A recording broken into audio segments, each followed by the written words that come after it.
Meteorologist Marcos!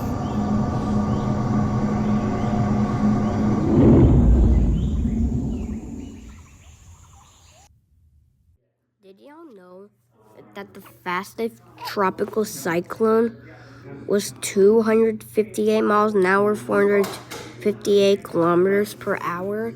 It was Tropical Cyclone Olivia, and it hit, I forgot, there's like something island in Australia. That's stronger than most Category 5s, because if you think about it, 253 miles an hour. It was 253, not 258, my bad.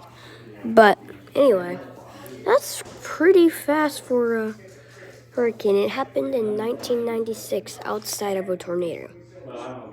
So yeah, that's the fun fact for today.